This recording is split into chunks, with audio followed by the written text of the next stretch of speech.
నాతో ఆయనకి బాగా రిలేషన్, మా ఎమ్మెల్యే గారు అరవింద్ బాబు గారితో నాకు మంచి రిలేషన్సే ఉన్నాయి. ఏదన్నా నాకు ఏదైనా అవసరం ఉంటే, మా కార్యకర్తలకు ఏదైనా అవసరం ఉంటే నేను ఆయనకే ఫోన్ చేసి చెప్తాను. జనరల్గా ఏంటంటే అంతకుముందు నేనే డైరెక్ట్గా ఆఫీసర్లతో మాట్లాడేవాడిని.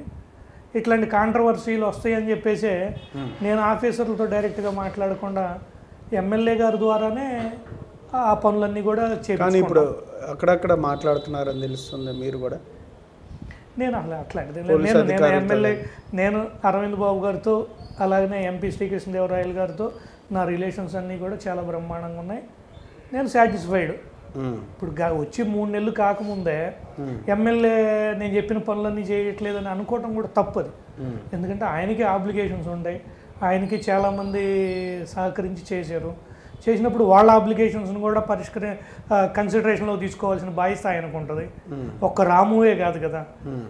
అట్లనే జనరల్గా ఏంటంటే నేను అడిగిన వాటిలో కొన్ని అవ్వచ్చు, అవ్వపోవచ్చు.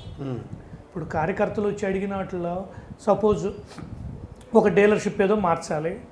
ఆ డీలర్షిప్ మారిస్తే ఒకళ్ళకే ఇవ్వగలుగుతాం.